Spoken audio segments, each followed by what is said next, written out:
भारत देशामध्ये जय श्रीरामचा नारा सुरू झालेला आहे. बरोबर आहे. बरेच वर्ष अनेक राम भक्तांची इच्छा होती की अयोध्येला राम मंदिर व्हावं. त्याच्याबद्दल बऱ्याच घडामोडी घडल्या. काही सरकारं देखील त्याच्यामध्ये बदलली आणि त्यावेळेस शेवटी ही मॅटर कोर्टामध्ये गेली. सर्वोच्च सुप्रीम कोर्टाने याबद्दलचा निकाल दिला आणि तो निकाल दिल्यानंतर आजचे देशाचे पंतप्रधान नरेंद्र मोदी साहेबांनी ते काम कुठल्याही परिस्थितीमध्ये करायचं आणि बरेच वर्षाची मागणी पूर्णत्वाला न्यायची अशा प्रकारचा निश्चय केला आणि तिथं त्यांनी त्या सगळ्या परवानग्या रीतसर घेऊन राम भक्तांना विश्वासामध्ये घेऊन काम सुरू केलं. आता ते काम पूर्णत्वाला आलेलं आहे आणि उद्याच्याला तिथं मूर्तीची स्थापना होणार आहे आणि सगळीकडं म्हणजे उद्या शासनाने महाराष्ट्र शासनाने पण एकनाथराव शिंदे साहेबांनी सुट्टी जाहीर केलेली आहे. काही ठिकाणी अर्ध्या दिवसाची सुट्टी काही राज्यांनी दिलेली आहे.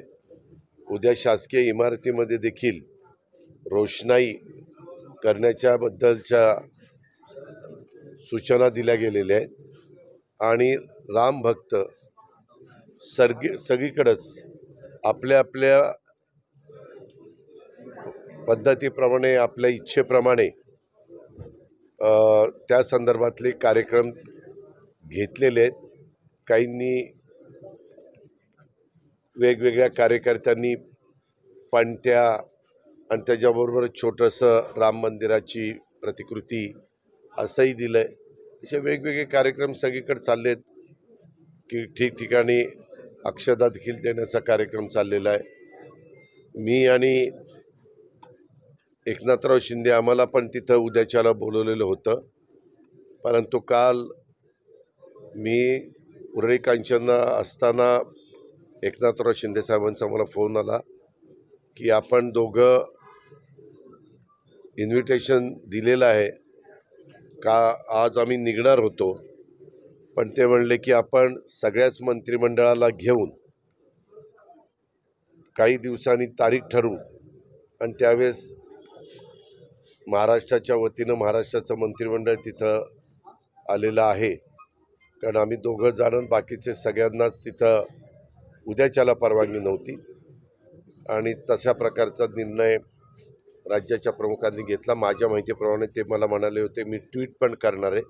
कदाचित ट्विट पण त्यांचं काल रात्री आलं असेल आणि अशा पद्धतीचं हे सगळं घडलेलं आहे. मनोज जरांगे पाटील मुंबईकडे निघालेले आहेत. त्यांना समजून सांगण्याचा प्रयत्न राज्याच्या मुख्यमंत्र्यांनी अनेकदा केला. राज्याच्या मुख्यमंत्र्यांनी स्वतः त्यांच्याशी ते बोलत होते. काही जणांना बच्चू कडू आणि काही दूत देखील ते तिथं पाठवत होते. समजावून सांगत होते की गेले काही दिवस राज्य सरकार या आरक्षणाच्या बद्दल कशा पद्धतीनं काही निर्णय घेतलेले आहेत आणि त्यांनी हे सगळं जे काही राज्य सरकारने केलेलं आहे त्याला प्रतिसाद द्यावा आणि मुंबईकडं आगेकूच करू नये. अजून काही दिवस मागास आयोगाच्या संदर्भातली माहिती वगैरे काढण्याच्या करता लागतात, तेवढा तर काळ द्यावाच लागतो. परंतु त्यांनी मीडियामध्येच सांगितलेलं मी ऐकलं की बाबा मी जेवढा वेळ पाहिजे होता तेवढा दिलेला आहे आणि मी आता ऐकणार नाही, मी आता निघणार. त्या पद्धतीनं त्यांनी निघालेले.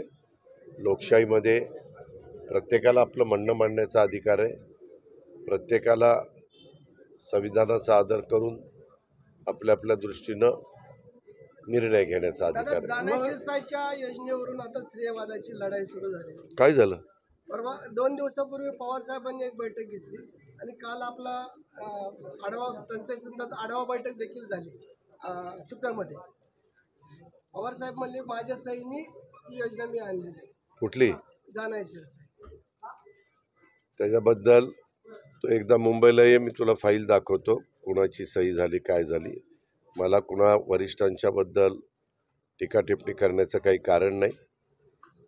त्या संदर्भामध्ये मी राज्याचा उपमुख्यमंत्री तसंच पुणे जिल्ह्याचा पालकमंत्री म्हणून कालवा सल्लागार समिती माझ्या अध्यक्षतेखाली काम करत असते आणि त्याच्यामध्ये जे काही यंदा पाऊसकाळ कमी झाल्यानंतर पाण्याचं नियोजन करायला पाहिजे होतं, मग ते नीरा डावा कालवा असेल, नीरा उजवा कालवा असेल, खडकवासला कालवा असेल, चासकमान कालवा असेल, वेगवेगळे कुकडीचे कालवे असतील, भोडचे कालवे असतील, जे काही पुणे जिल्ह्याच्या हद्दीमध्ये येतात त्या सगळ्यांचं नियोजन त्या भागातल्या लोकप्रतिनिधींना घेऊन मी केलेलं आहे.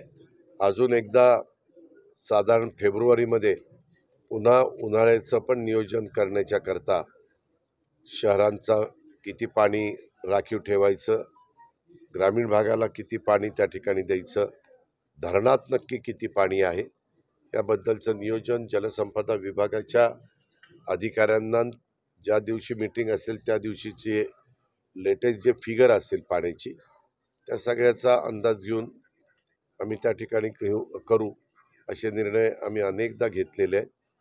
आम्हाला शेवटी शहरी भागातल्या पण प्रचंड मोठ्या लोकसंख्या असणाऱ्या जनतेला पाणी द्यावं लागतं आणि त्याचबरोबर शेतकऱ्यांनाही पाणी द्यावं लागतं. सर्वांनीच सध्याची पाण्याची परिस्थिती बघता थोडीशी काटकसरीनं वापर केला तर उन्हाळा ठीक जायला मदत होईल. सर्वात स्वच्छ शहरापैकी जे 20 शहर आहेत त्यातलं फक्त तालुका स्तरावरचं एकमेव शहर आहे. आम्ही सगळे प्रयत्न करतोय, त्याला थोडं बहुत प्रतिसाद मिळतोय, परंतु जेवढा मिळायला पाहिजे तेवढा माझ्या मनासारखा अजून मिळत नाही.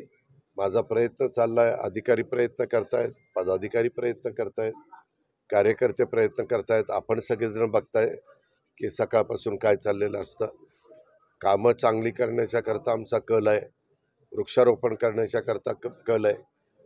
जनतेने देखील नागरिकांनी मनापासून सर्वांनी प्रतिसाद दिला तर आपल्याला जे ध्येय गाठायचं ते गाठायला निश्चितपणे मदत होईल. महाविकास आघाडीची सत्ता जाऊन 2 वर्ष झाली तरी अजून एकमत होत नाही लोकसभेच्या जागा वाटपासाठी, असा निशाणा प्रकाश आंबेडकरांचा. मला त्याच्याबद्दल काय बोलायचं नाही, तो त्यांचा अंतर्गत प्रश्न आहे.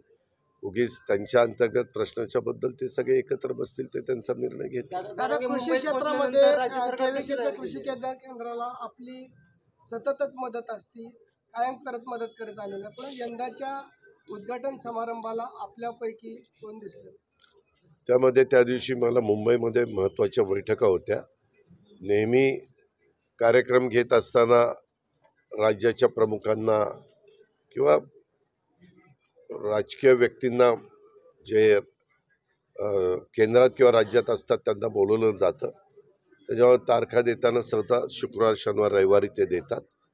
परंतु ह्यावेळेसची तारीख काहीतरी 11 का 12 अशी काहीतरी, मला नाही 18 तारीख, 17 का 18 अशी काहीतरी काढलेली होती आणि त्याच्यामुळं त्या दिवशी आम्हाला कुणाला जमलं नाही. दुसरं काही कारण नाही. वेगवेगळ्या प्रकारचे प्रदर्शनं झाली पाहिजे, कृषी प्रदर्शनं. नवीन काय संशोधन झालंय, काय यंत्रसामुग्री आली, काय शेतकऱ्याच्या फायद्याचं आहे, खतं कशी वापरली पाहिजे, बियाणं कोणतं वापरलं पाहिजे, कुठलं उत्पादन कशा पद्धतीनं काढलं पाहिजे, पाण्याची कशी बचत केली पाहिजे, अशा पद्धतीनं प्रात्यक्षिक प्लॉट जर त्यांना दाखवले तर निश्चितपणे शेतकऱ्यांना त्याच्यातनं मदत होते आणि ती दरवर्षीचीच परंपरा आहे. त्याला जे काही सहकार्य लागतं ते संपूर्ण सहकार्य आजपर्यंत मी करत आलेलो आहे. दादा, जरांगेंसह हजारो मराठा बांधव मुंबईत पोहोचतात. सरकारनं कशी तयारी केली आहे? काय कसली तयारी करायची? सरकार आता कसलं नियोजन करणार आहे? मुंबईमध्ये ते आम्ही समजावून सांगण्याचा प्रयत्न त्या ठिकाणी करतोय. अजूनही त्यांनी थांबावं अशी सरकारची इच्छा आहे, परंतु आज कुणी ऐकण्याच्या मनस्थितीत नाही. त्याच्यामध्ये जे काही मराठी बांधव निघालेले आहेत त्यांचा एक असा ठाम त्यांनी मन पक्क केलेलं आहे की आपल्याला जायचंच.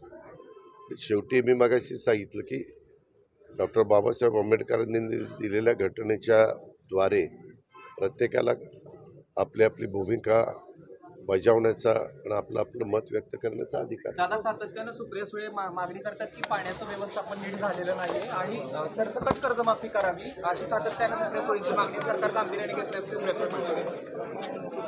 No comments. लोकशाही मराठी ऐका, पहा, जागरूक रहा.